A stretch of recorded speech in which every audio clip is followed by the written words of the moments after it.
OK. Ben, je vais prier, puis on va regarder le texte de ce soir.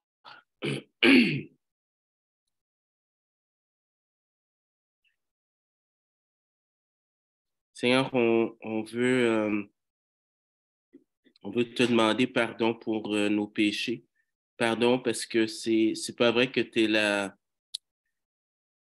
priorité dans nos vies. Très souvent, on a d'autres choses et on veut te demander pardon. La vie éternelle, c'est de te connaître, toi, le seul vrai Dieu, ton Fils Jésus. C'est ce qu'on veut faire. On veut développer cette vie en abondance. On ne veut pas attendre d'être au ciel pour déjà jouir de quelque chose de spécial avec toi. Merci parce qu'on peut te parler, mais aussi merci parce que tu nous parles à travers ta parole. Euh, je te demande vraiment que ta parole puisse nous motiver à nous rapprocher de toi et que même si on apprend même si on a beaucoup de data, d'infos, permet que le processus puisse passer de la tête à nos cœurs, que ce soit qu'on puisse trouver des applications dans notre vie pour ta gloire. On te demande ces choses-là dans le nom de ton Fils Jésus. Amen. Alors, je vais lire Matthieu chapitre 5. Je vais lire du verset 1 jusqu'au verset 12. Voyant la foule, Jésus monta sur la montagne. Il s'assit et ses disciples s'approchèrent de lui. Puis il ouvrit la bouche et se mit à les enseigner. Heureux les pauvres en esprit, car le royaume des cieux est à eux. Heureux ceux qui pleurent, car ils seront consolés. Heureux ceux qui sont doux, car ils hériteront la terre. Heureux ceux qui ont faim et soif de la justice, car ils seront rassasiés. Heureux les miséricordieux, car ils obtiendront miséricorde. Heureux ceux qui ont le cœur pur, car ils verront Dieu. Heureux ceux qui procurent la paix, car ils seront appelés fils de Dieu. Heureux ceux qui sont persécutés à cause de la justice, car le royaume des cieux est à eux. Heureux serez-vous lorsqu'on vous insultera, qu'on vous persécutera, qu'on répandra faussement sur vous toutes sortes de mal à cause de moi. Réjouissez-vous et soyez dans l'allégresse, parce que votre récompense sera grande dans les cieux, car c'est ainsi qu'on a persécuté les prophètes qui vous ont précédés. Alors, à partir du chapitre 5, on est dans une section qu'on appelle le Sermon sur la montagne, chapitre 5 à 7. Mais il y a un contexte juste avant d'entamer le chapitre 5 à 7. On dit tout le temps que pour les gens qui travaillent en immobilier, ils disent toujours que l'emplacement est vraiment la clé. Et c'est la même chose avec nous quand on étudie la Bible, c'est toujours le contexte, puis encore le contexte qui euh, nous aide à rester le plus proche du texte. Alors, le contexte avant, ben, c'est le chapitre 4, versets 23 à 25. On avait dit, Jésus, c'est un résumé du ministère de Jésus en Galilée. Jésus parcourait toute la Galilée, enseignant dans les synagogues, prêchant la bonne nouvelle du royaume et guérissant toute maladie, toute infirmité parmi le peuple. Sa renommée se répandit dans toute la Syrie. On lui amenait tous ceux qui souffraient de maladies et de douleurs de divers genres, des démoniaques, des lunatiques, des paralytiques, et il les guérissait. Une grande foule le suivit de la Galilée, de la Décapole, de Jérusalem, de la Judée et au-delà du Jourdain. Dans le ministère de Jésus, fait en sorte qu'il est connu vraiment partout. Quand tu y penses, il n'y a pas d'Internet. il n'y a pas de Facebook, il n'y a pas de Twitter, mais qu'est-ce qui fait qu'une grande foule le suivit? Ben, premièrement, parce que, étant donné qu'il n'y a pas de télévision, dans ce temps-là, les gens, c'est en discutant, ils apprennent qu'est-ce qui se passe, les nouvelles. C'est comme ça que les gens passaient leur temps s'ils ne travaillaient pas. Et aussi, Capernaum se trouve dans une section vraiment à la jonction de différents endroits, de différents continents. Il y a des routes internationales qui font en sorte que les gens traversent Capernaum, cette région-là, et les gens entendent qu'est-ce qui se passe, c'est de bouche à oreille. Et qu'est-ce qu'on a? Ben, on a des miracles, on a des choses qu'on n'a jamais vues en Israël, dont vraiment les gens suivent Jésus. Jésus est connu euh, après avoir fait ses miracles, ses enseignements, puis aussi sa proclamation. Alors, la structure du livre de Matthieu, on a ce qu'on appelle une inclusion, c'est-à-dire qu'il y a des éléments que tu vas trouver en parenthèse du chapitre 4, 23 à 9, 35. Vraiment, Luc euh, place son matériel pour te montrer quelque chose, veut mettre l'emphase sur quelque chose. Au verset 23, on a un résumé du ministère de Jésus en Galilée. Ça se résume par son enseignement, la proclamation et la guérison. Ensuite, du chapitre 5, verset 3 jusqu'à 7, 29, qui est le sermon sur la montagne, l'emphase est mise sur l'autorité de Jésus dans son enseignement. La section 8, chapitre 1 jusqu'au chapitre 9, verset 34, c'est l'autorité de Jésus dans ses actions. Et ensuite, on termine cette section-là avec un résumé à nouveau du mystère de Jésus en Galilée. Alors, vraiment, l'emphase est mise, Matthieu veut vraiment mettre l'emphase sur l'autorité de Jésus dans son enseignement et dans ses actions. Parce qu'on avait expliqué que pour avoir un royaume, ben, il faut vraiment trois conditions. On a dit qu'il faut qu'il y ait un roi, il faut qu'il y ait un territoire et il faut aussi qu'il soit capable d'exercer cette autorité. Et ça veut dire aussi que les gens aussi puissent reconnaître et se soumettre à son autorité. Donc, Matthieu veut vraiment mettre l'accent sur l'autorité de Jésus. Alors, c'est les villes un peu qu'il a visitées. Alors, différents endroits où est-ce que du nord, du sud, de l'est, l'ouest, tout le monde vient voir Jésus. Et puis, bon, ça, c'est une ville parmi tant d'autres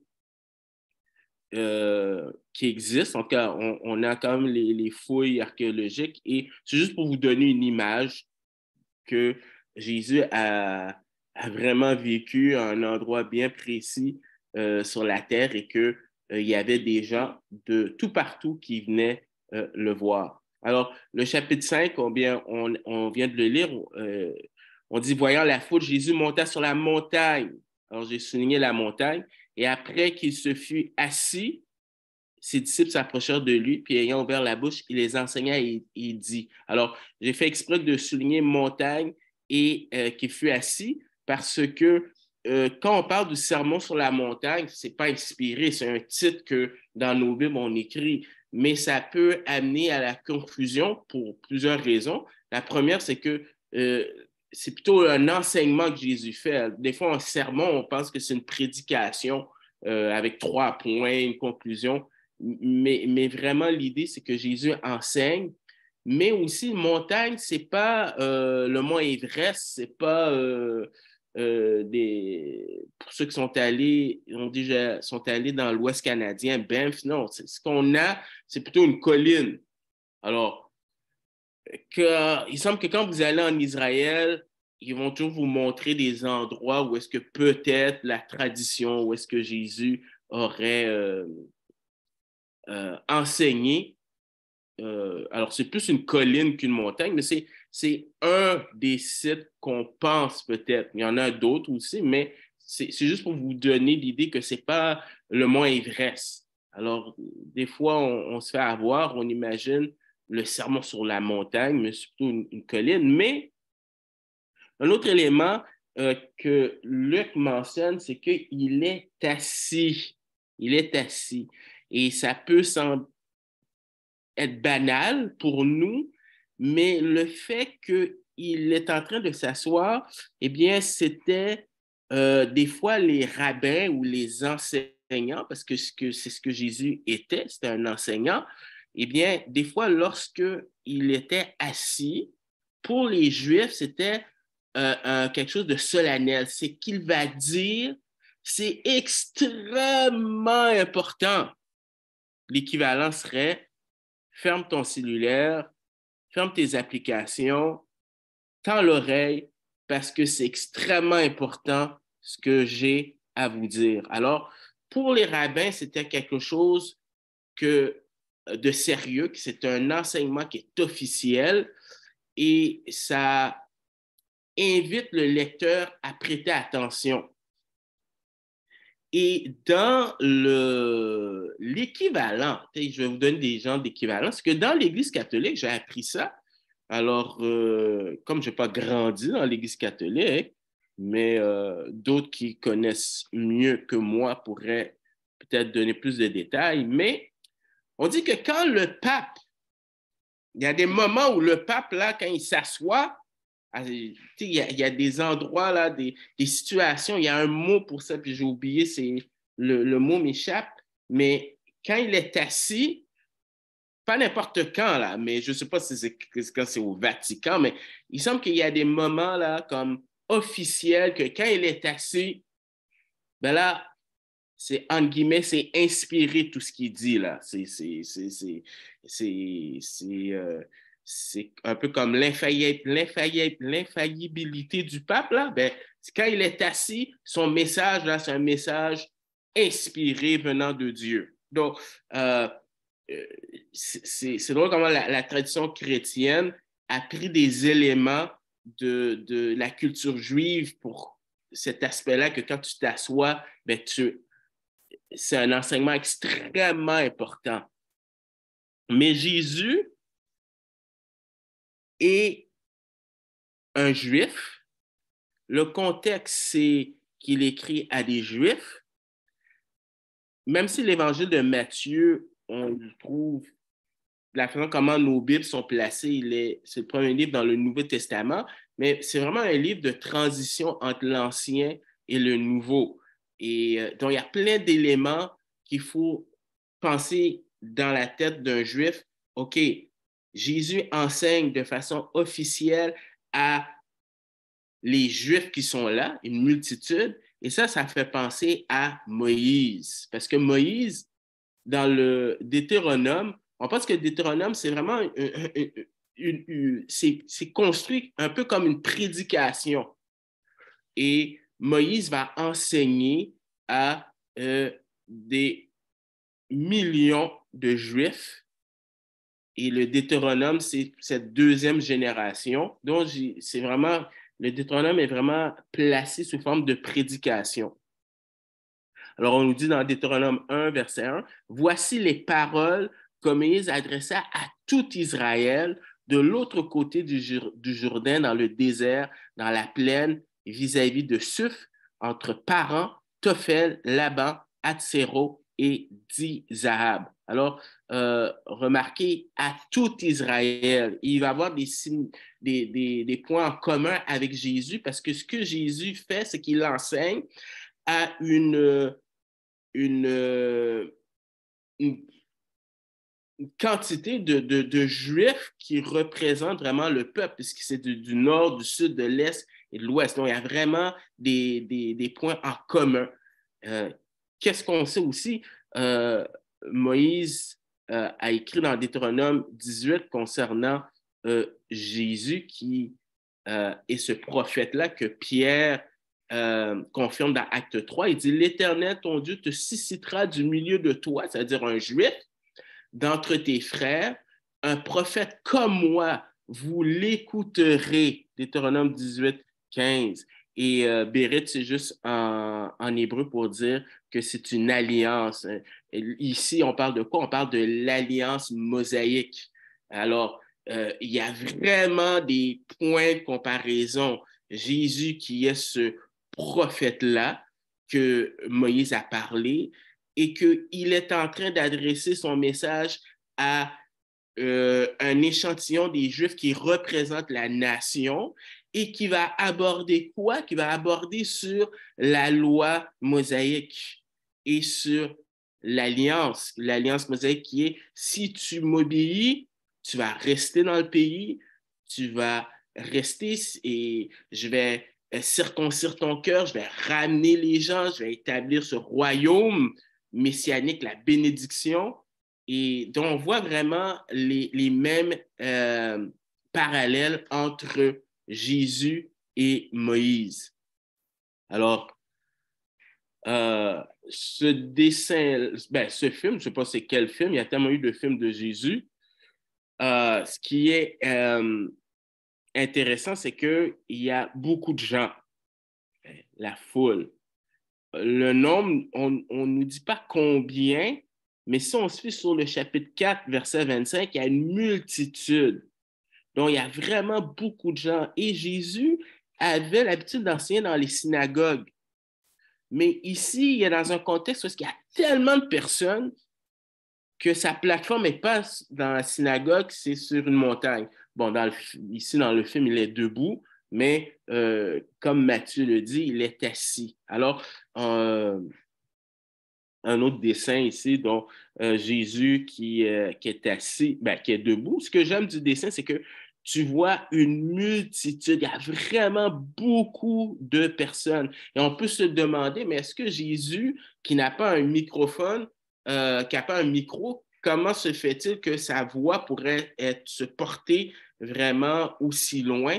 Bien, on dit que en Galilée, et si vous allez en Israël, il y a des gens qui ont témoigné de cela, que l'emplacement l'emplacement fait en sorte que quand Jésus parle, il y a comme un écho, puis c'est vraiment un micro naturel, que ce serait vraiment facile pour les gens de pouvoir l'entendre. Alors, moi, je ne pense pas que Jésus a choisi la montagne juste pour être avec les disciples.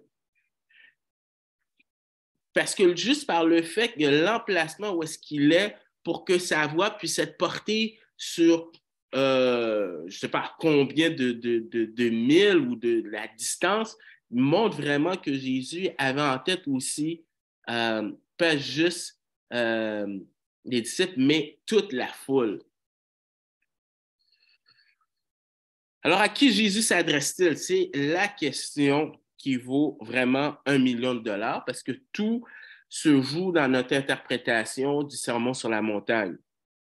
Alors, je reviens avec le verset. Voyant la foule, alors je souligne la foule, Jésus monta sur la montagne et après qu'il se fut assis, alors on voit qu'il joue vraiment le rôle d'un enseignant, il va dire un message officiel. On nous dit, ses disciples s'approchèrent de lui. Puis ayant ouvert la bouche, il les enseigna. Alors, est-ce que c'est un message, le sermon sur la montagne, est-ce que ça s'adresse seulement aux disciples? Parce que le verset nous dit que les disciples s'approchaient de lui. Alors, on pourrait dire, OK, donc tout ce qui concerne le sermon sur la montagne, c'est pour les disciples, c'est pour les croyants, c'est pas pour les non-croyants, c'est plus pour les disciples. Sauf que quand on regarde le sermon, on se bute à des versets que si on dit, OK, c'est les disciples, ben, comment expliquer Matthieu 5, verset 20, qui dit, car je vous le dis, si votre justice ne dépasse pas celle, n'est pas supérieure à celle des scribes et des pharisiens, vous n'entrerez point dans le royaume des cieux. Ah, mais je pensais qu'il y avait au moins, on sait qu'il y a au moins 4 disciples qu'on sait qui sont sauvés. Pierre, Jean, Jacques et André. Ah. Verset 22. Mais moi, je vous dis que quiconque se met en colère contre son frère sera passible de jugement. Celui qui dira à son frère raca, c'est-à-dire stupide, imbécile, sera justiciable du Sanhédrin, celui qui dira insensé sera passible de la géhenne du feu. OK. OK, ben, là, il faut d'abord définir ce que ça veut dire géhenne, mais quand même, ça pose des questions. Versets 29 et 30. Si ton œil droit est pour toi une occasion de chute, arrache-le et jette-le loin de toi, car il est avantageux pour toi qu'un seul de tes membres périsse, que ton corps entier ne soit pas jeté dans la géhenne. Si ta main droite est pour toi une occasion de chute, coupe-la et jette-la loin de toi, car il est avantageux pour toi qu'un seul de tes membres périsse, que ton corps entier n'aille pas dans la géhenne. Alors, il y a des gens dans l'histoire de l'Église qui ont malheureusement pris à la lettre cela, a pris à la lettre ces paroles-là, mais on verra en temps et lieu qu'est-ce que ça veut dire, mais surtout, s'il s'adresse aux disciples, qu'est-ce qu'il est en train de dire? Hein? Matthieu 6, verset 15. Mais si vous ne pardonnez pas aux hommes, votre Père ne pardonnera pas non plus vos fautes. Chapitre 7, verset 13 et 14. Entrez par la porte étroite, car large est la porte et spacieux le chemin qui mène à la perdition. Il y en a beaucoup qui entrent par là, mais étroite la porte et resserré le chemin qui mène à la vie. Il y en a peu qui le trouvent. Et versets 21 à 27. Quiconque me dit Seigneur, Seigneur, n'entrera pas forcément dans le royaume des cieux, mais celui-là seul qui fait la volonté de mon Père qui est dans les cieux. Beaucoup me diront à ce jour-là, Seigneur, Seigneur, n'est-ce pas en ton nom que nous avons prophétisé, en ton nom nous avons chassé des démons, en ton nom nous avons fait beaucoup de miracles. Alors je leur déclarais, je ne vous ai jamais connu, retirez-vous de moi, vous qui commettez l'iniquité. Alors, si tu prends que ça s'adresse aux disciples, et je dirais plus loin, des gens qui disent, oui, mais c'est des gens qui sont sauvés, mais comment t'expliques ça? Tu n'as pas le choix de te poser des questions. Alors, il y en a qui disent, OK, est-ce que ça s'adresse à la foule? C'est vrai qu'il y avait la foule. Qu'est-ce que Matthieu 6, verset 9 dit? C'est dans la prière. Voici comment vous devez prier notre Père qui est aux cieux. Donc, il y a une relation. Donc, ce n'est pas juste des personnes qui connaissent pas Dieu. C'est leur Père. Alors, est-ce qu'on peut dire que c'est juste n'importe qui? Peut-être que Jésus s'adresse peut-être pour les deux, la foule et les disciples, et que tout ce sermon-là, ben c'est adressé à qui? C'est adressé à la génération de Juifs à l'époque de Jésus. C'est la génération de Juifs était composée de plein de personnes.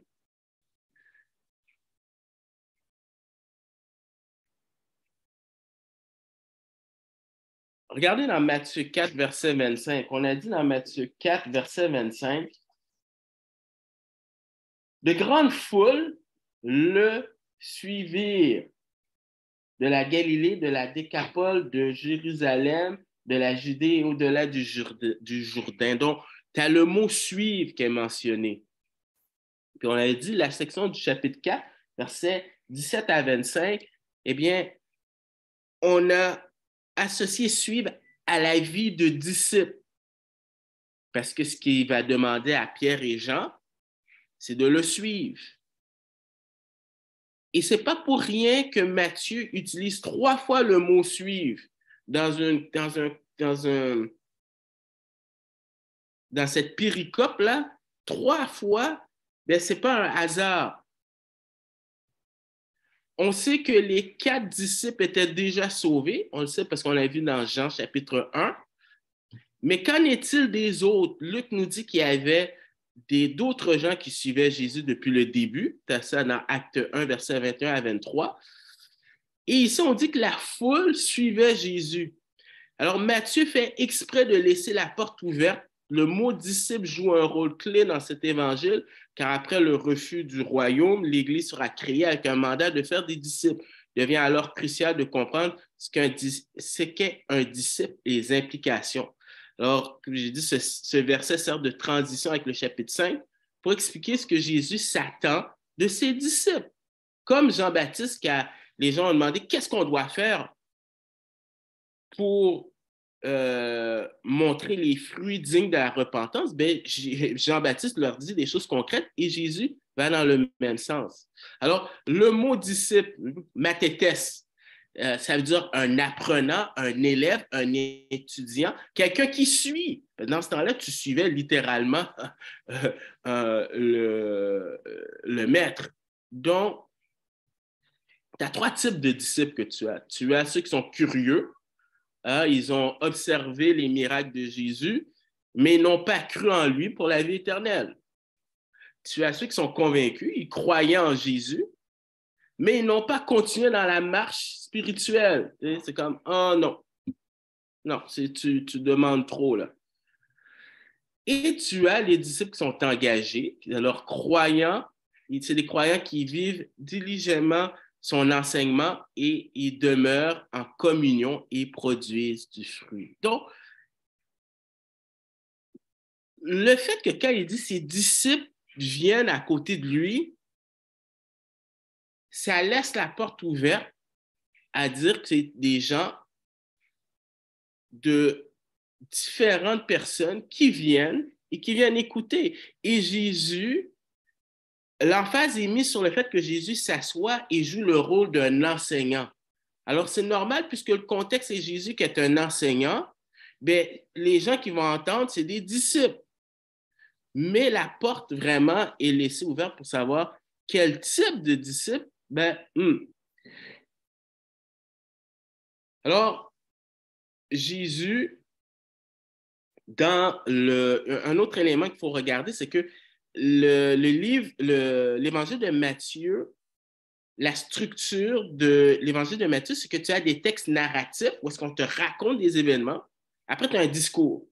Tu as un texte narratif, tu as un discours. Et pour les Juifs, tu as un peu ce genre de pattern, des fois dans l'Ancien Testament, puis il faut vraiment... Luc est différent, parce que Luc s'adresse à des Grecs. Donc, il faut vraiment comprendre que pour un Juif qui aurait lu l'Évangile de Matthieu, la façon comment Matthieu structure son livre, ils comprennent. Il n'y a rien de nouveau pour eux. Regarde comment la structure du livre de Matthieu est faite. Elle est structurée sous forme de discours narratif. Donc, on a des discours, mais à chaque fois, c'est identifié par un marqueur. Le marqueur va te dire que le discours est fini.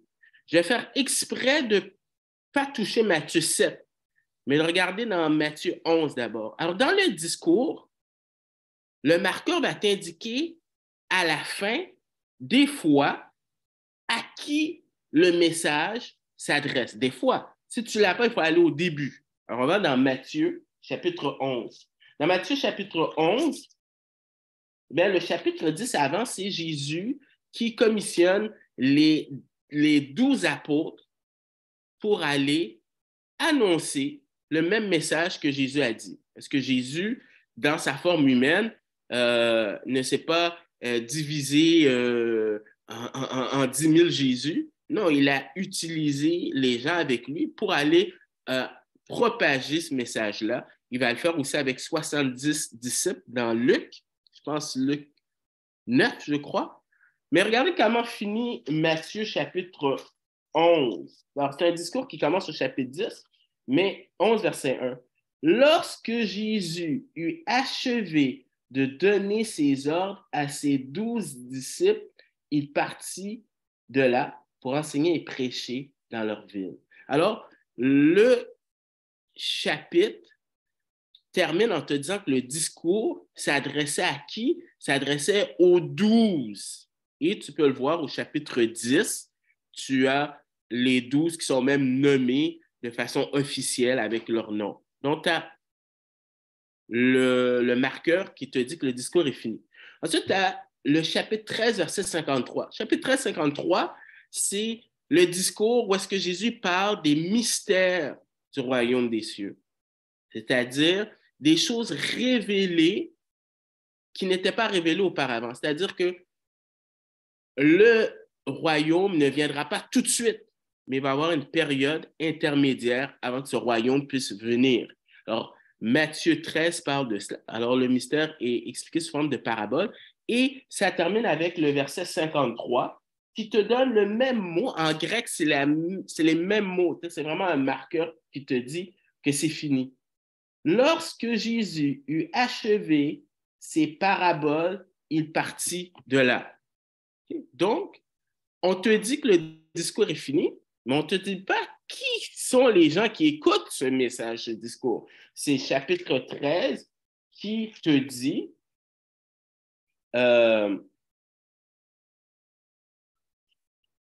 surtout au verset 10, les disciples s'approchèrent et lui dirent, pourquoi leur parles-tu en parabole?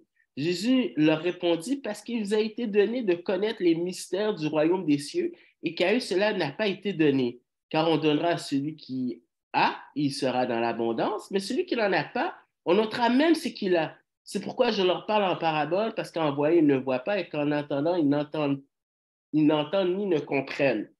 Et à partir de verset 18, vous donc, écoutez ce que signifie la parabole du semeur.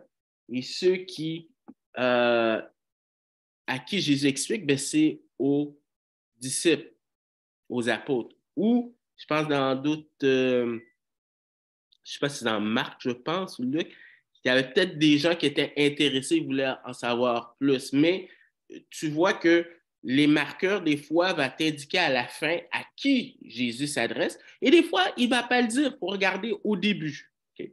Un autre texte, c'est chapitre 19, verset 1. Alors, Matthieu 19, verset 1, on a encore le même marqueur qui dit, lorsque Jésus eut achevé ses discours, il partit de là et se rendit aux confins de la Judée, au-delà du Jourdain. Quand Jésus finit son discours, mais à qui il s'adresse? Ben, il faut aller au chapitre 18 qui te dit, à ce moment, les disciples s'approchèrent de Jésus et dirent, qui est donc le plus grand dans le royaume des cieux? Alors Jésus appela un petit enfant, les plaça au milieu d'eux. Au milieu d'eux, c'est les disciples. Et il commence à donner des détails. Le dernier marqueur, c'est Matthieu 26, verset 1. C'est de chapitre 24 à 25. C'est qui concerne le mont des Oliviers, le discours. On dit, lorsque Jésus eut achevé tous ses discours, c'est-à-dire du verset 24 à 25, on ne te dit pas c'est qui, mais au chapitre 24, on te dit c'était qui? C'était Pierre, Jean, Jacques et André. Pas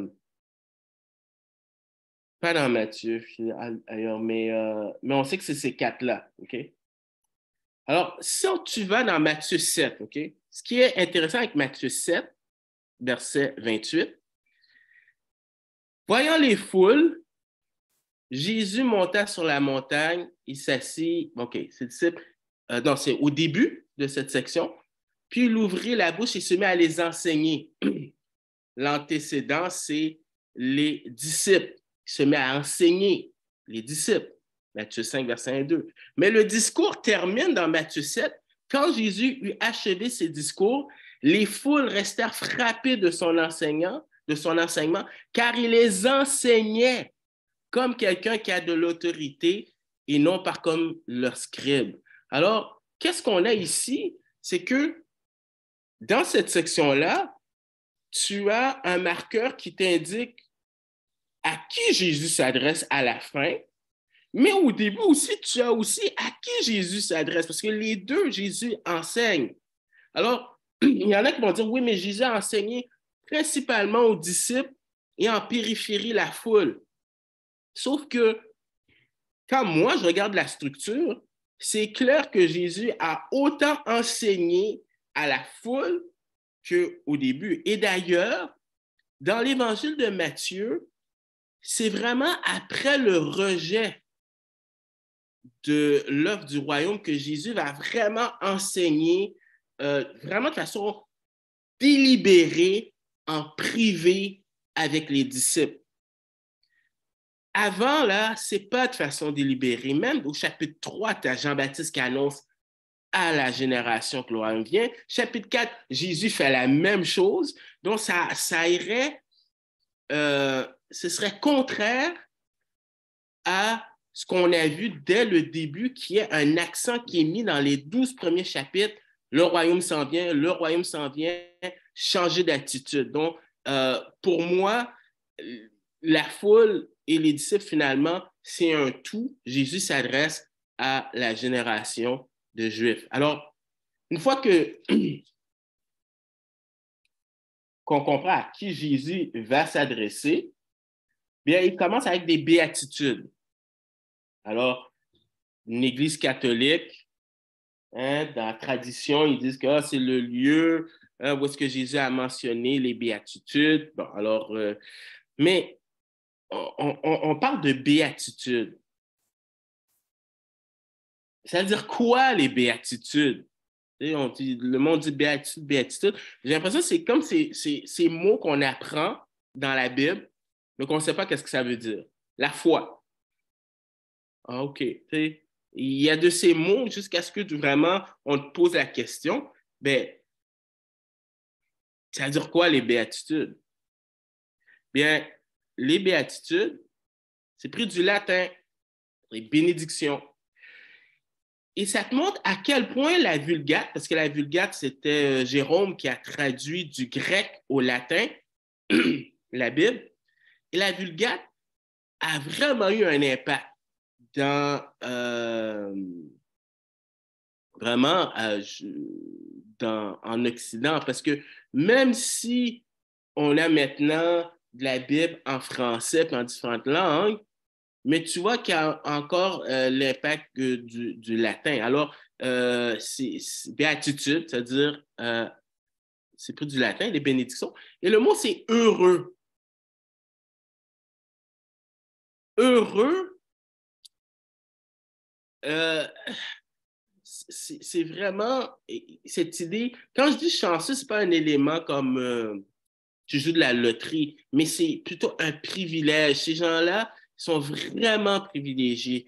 Et dans le grec classique, c'était un bonheur qui était associé aux dieux. C'est les dieux qui pouvaient vivre le bonheur. Nous, les humains sur Terre, c'est la misère. Donc, c'est vraiment un bonheur qui est inaccessible. C'est seulement les dieux qui peuvent avoir ça. Et Jésus parle de bénédiction, il parle de faveur divine.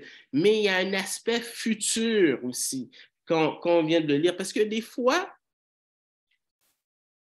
c'est quand tu vis des situations difficiles que tu as besoin d'avoir une perspective de l'éternité pour t'aider dans ton quotidien. C'est pour ça que souvent les gens vont critiquer les personnes qui parlent d'eschatologie, qui parlent de la fin des temps, qui parlent de qu'est-ce qui va se passer en disant, oui, mais ça ne m'aide pas moi dans mon quotidien. C'est au contraire, ça nous aide quand tu sais qu'est-ce qui va s'en venir, quand tu sais le résultat final, bien ça t'aide. Et c'est un peu ce que Jésus fait aussi. Il commence en parlant de bénédiction, dans une perspective aussi qui va se réaliser dans le futur. Et il y a un élément aussi spirituel. Alors, il va le répéter 8 fois. C'est pas pour rien. Il veut vraiment mettre l'emphase sur cela pour que les gens puissent vraiment réaliser qu'est-ce que le royaume des cieux implique. Mais ce qu'on voit aussi, c'est qu'il y a une inclusion, c'est-à-dire du verset 3 à 10, nous présente cette section comme une seule unité de pensée. Regardez. Heureux les affligés car ils seront consolés, heureux les débonnaires car ils hériteront, futur, de la terre, heureux ceux qui ont faim et soif de la justice car ils seront, au futur, rassasiés, heureux les miséricordieux car ils obtiendront miséricorde, heureux ceux qui ont leur cœur pur car ils verront Dieu, heureux ceux qui procurent la paix car ils seront appelés fils de Dieu. Et là, tu as vraiment cette inclusion entre heureux les pauvres en esprit, car le royaume des cieux est à eux, heureux ceux qui sont persécutés pour la justice, car le royaume des cieux est à eux. Le sujet, c'est le royaume de Dieu. On en a parlé, je suis comme une cassette qui se répète, mais des fois, il faut répéter pour que ça devienne. Ça prend du temps pour être déprogrammé. Et malheureusement, le milieu évangélique nous a programmés avec une cassette pour nous dire qu'est-ce qu'est le royaume des cieux. Cette semaine, j'ai lu des commentaires, j'ai entendu une soixantaine peut-être de prédications sur le royaume des cieux. Et c'est pour ça que c'est important que je le répète. C'est de l'apologétique, c'est la façon de pouvoir défendre pourquoi tu crois à cela, parce que ce que je dis, comme je vous ai déjà mentionné, c'est pas la majorité, bien au contraire, mais c'est de pouvoir défendre et expliquer pourquoi tu n'es pas d'accord. Alors, bien sûr, on les aime, c'est des frères et nos sœurs dans le Seigneur, mais l'idée, c'est de ne pas juste de connaître quelque chose, mais de pouvoir aussi l'expliquer par les Écritures. Que signifie le mot le royaume? Comme j'ai dit, c'est juste la révision. Dans la Bible, le royaume doit être composé de 3 éléments qu'on voit, un roi, un lieu, une autorité exercée. Dans la Bible, la première utilisation, on le voit, c'est avec Nimrod. Ensuite, tu le vois avec les différentes nations. Ensuite, tu le vois avec un Dieu, spécialement avec Israël. Alors, on appelle ça une théocratie. Ensuite, tu le vois avec maintenant Dieu encore, mais cette fois-ci avec un médiateur humain. Ensuite, tu le vois avec David, alors une lignée ancestrale qui va durer pour toujours. Ensuite, tu vois ce roi-là dans la lignée, excusez, de David, qui n'est pas juste un être humain, mais il a une origine céleste. Donc, c'est un royaume des cieux, c'est-à-dire pris de Daniel. Et les Juifs auraient compris cette expression-là. Donc, c'est un royaume d'origine céleste qui vient sur terre. Et bien sûr, il y a le royaume universel, où est-ce que Dieu exerce son règne depuis toujours. Un Dieu qui règne dans l'univers.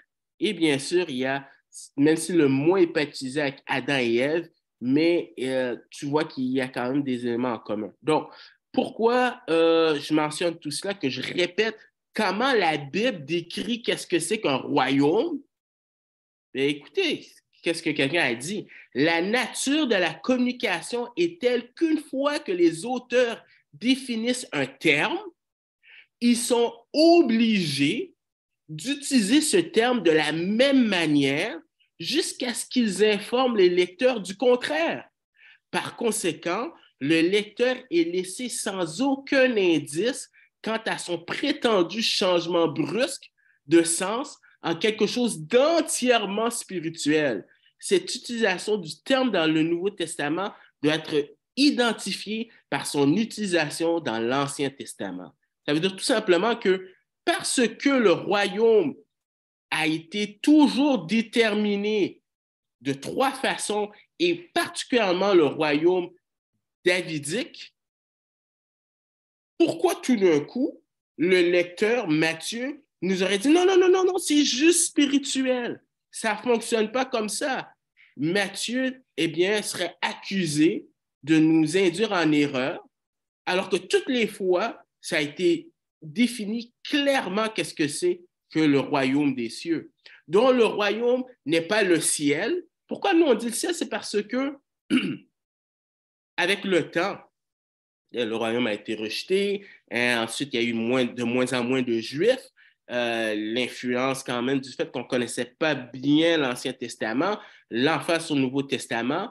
Si vous êtes avec Christ, cherchez les choses d'en haut, on a le ciel. Donc, il y a eu comme un shift, si vous voulez, qui s'est fait que pour nous, ben, on pensait au ciel. Et ce n'est pas juste spirituel, parce qu'il y a des éléments qui sont spirituels, mais ce n'est pas juste spirituel. Et qu'est-ce qui est mentionné, c'est que non, le royaume des cieux, c'est quoi? C'est Dieu qui est roi dans ton cœur. Mais si on regarde, et je vous dis, Matthieu est quoi? Matthieu est la transition entre l'ancien et le nouveau. Ben, jamais tu as cette définition de royaume. Je vous ai montré la liste qu'on a vue. Jamais tu as cette histoire qu'il règne dans ton cœur comme roi.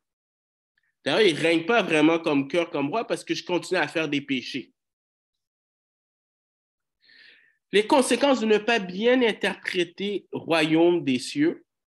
Alors, de nombreux commentateurs interprètent à tort cette offre claire du royaume comme un message de salut personnel plutôt qu'une occasion unique pour l'histoire nationale de recevoir le royaume.